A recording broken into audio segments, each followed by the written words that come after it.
Good morning. It is day number 3. Happy St. Patty's Day. Plenty of green to celebrate the occasion. We're here at Alligator Branch, which seems to be flowing. Not high volume, but we will take it. Trash Pandas somewhere on the other side over there. We're gonna try to get water here. So, seems to be a pretty dependable water source. We haven't had any precipitation on this trip, and I don't think there's been any prior to our trip for at least a week and a half or so. Yep. So Trash Panda is doing the duty of getting our water for us. She said duty. Doing the duty. That's a C-Knock bag there. We use that during the whole time on the AT. Highly recommend them. So what we are doing on our trip here in the backcountry on the Lone Star, if we're in a position where we're not using a cached jug of water, we're actually using a 2-part filter system. So one of the issues on this trail is the silt in these freshwater sources clogs up a lot of people's water filters. So we are going to do a physical barrier filter first with a bandana that's really thin, from one dirty container to a second dirty container, and then from that container, and these are honestly quite flimsy, we don't highly value them, which is why we're using them on this trip. And then from that second container, we will then screw our Sawyer squeeze filter onto those and filter them into our clean water container, which is a smart water bottle. So we're doing this because we've noticed from other people's videos, comments on the Facebook page, articles, podcasts, multiple resources, that it seems to me the main reason that people quit this trail or have issues on this trail is water. And so to me, we tried to overcome those obstacles by caching water. Because with accessibility to trailheads on this trail, to me there's no reason why you should not cache water. So we took advantage of that and tried to cache as much water as we could ahead of time. B, we did bring a water filter, but knowing the issues of the water filters getting clogged, we tried to overcome that with pre-filtering the water even before it gets in the water filter itself by catching a lot of that silt with the bandana.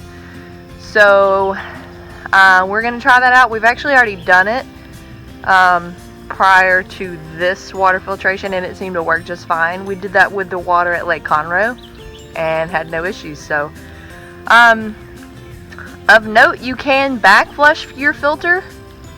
I know some people did try that and still didn't find that it worked. But if you do it with a little bit of warm water, so if you do that with your stove and tap it really hard, your filter, on a hard surface like a rock, it does help to kind of break up some of that junk. And then with the warm water, just kind of a FYI, it may help, it may not. So we have a multi-layer backup system so that we won't have any issues with water. So if you prepare, maybe won't have issues. You may still have issues, but we're trying not to.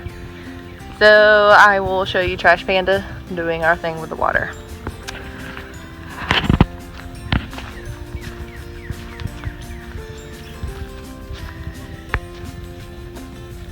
So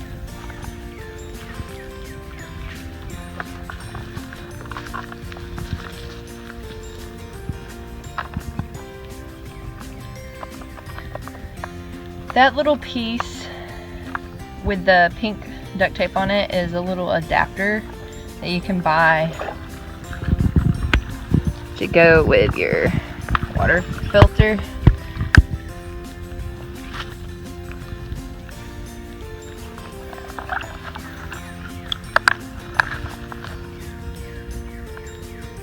I've heard of some people also use a coffee filter, but we found that coffee filters, once they're wet, they're much more fragile, and then you have to carry a wet coffee filter out, and they're not really reusable. Yeah. Or like a handkerchief. Handkerchief. Yeah, hanky is. Or a buff. Or a buff, yeah, whatever. And then you can use them for more than one thing. So if you're trying to keep your pack weight down, then you know you can use a buff or a hanky for more than one thing. So that's 2 quarts of water. Already done. A little bit. Well, already done with part 1.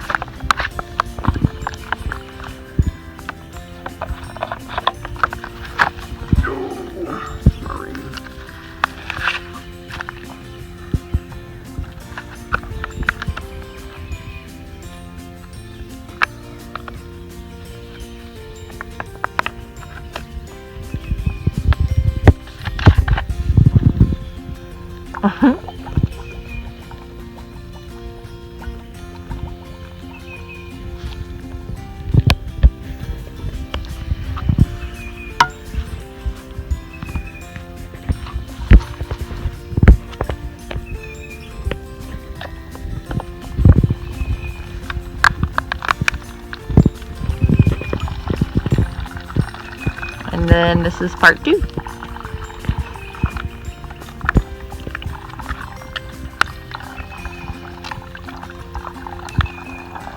So he's got the end of his Sawyer squeeze has a nipple of a smart water bottle on the end, but you can use that same adapter that he just used with the C-Knock bag that had that pink piece of duct tape on it to screw right on the smart water bottle, which is what I do, and that would be fine too.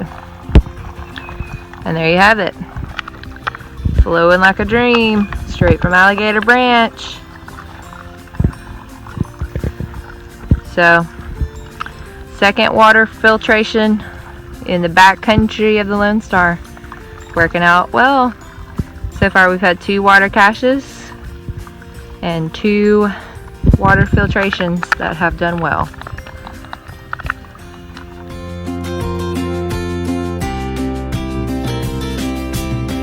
Yes?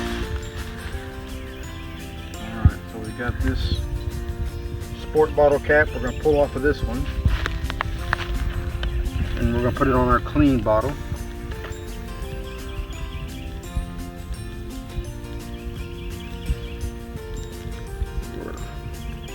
Pull the filter off. So it's somewhere where it shouldn't spill. Pop the cap. And this nipple right here, we're going to put this mouth right over it. Slide it on just like so. And this is how we back flush it, real quick. Put some air back in there, back on there. Tap it, loosen up some of the dirt particles in there. A bunch more stuff comes out.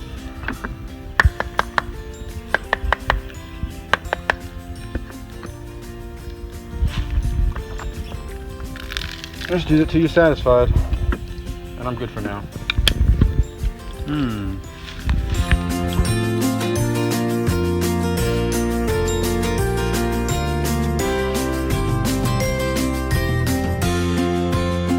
Okay, We're here at Chow Head number 7, Huntsville, and that is I-45. So we're getting ready to do a major road walk.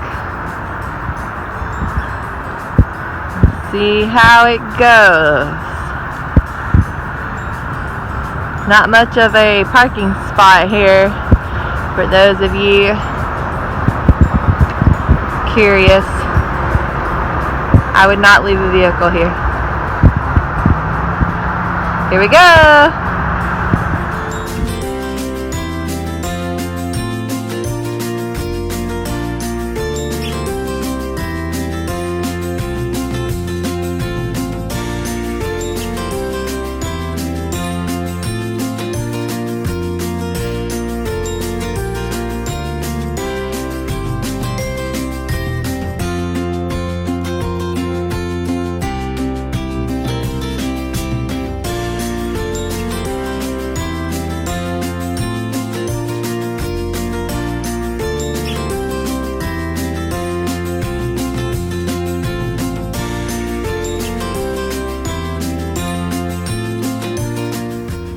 So here we are on the edge of Evelyn Lane at the beginning of the Phelps section.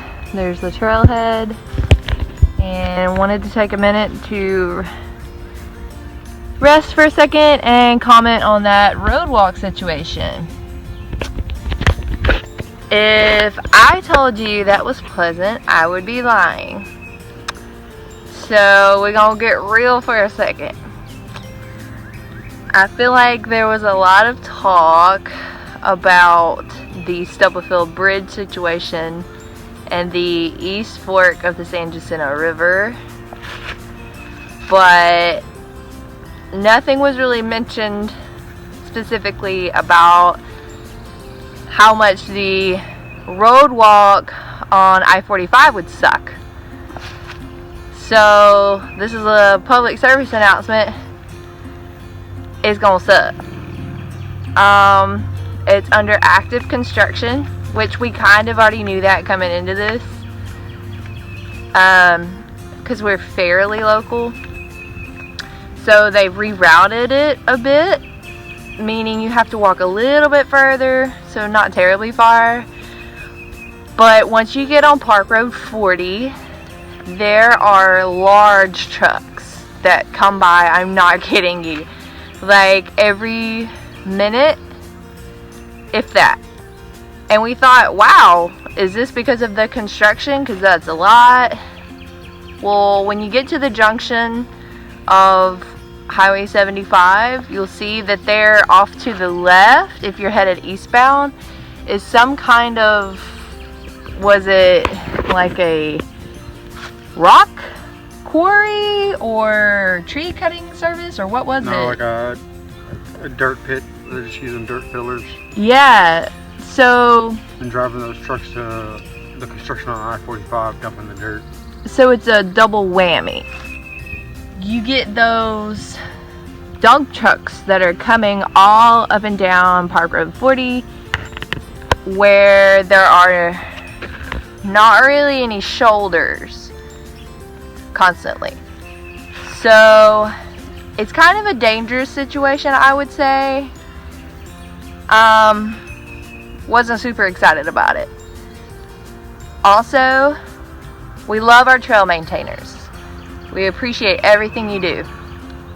But the road walks are not so far like super well marked. I don't know how many tags there were on that road walk because we were kind of busy paying attention to not getting ran over by the construction equipment. And so I noticed for sure one tag during that couple mile road walk.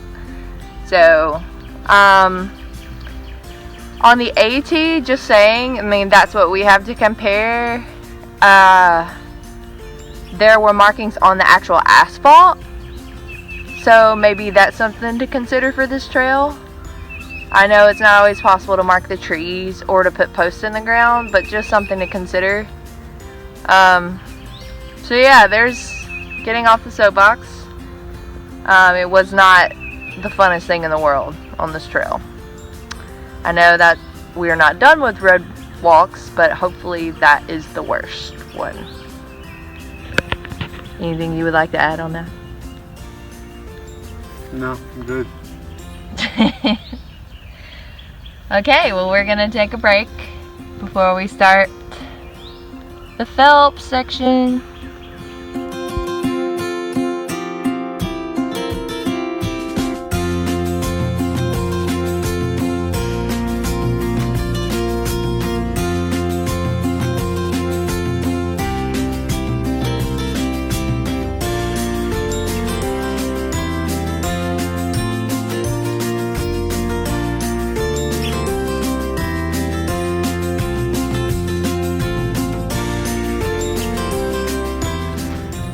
So here we are at Fort Notch, yay! We survived all the road walking, which was pretty rough on the tootsies.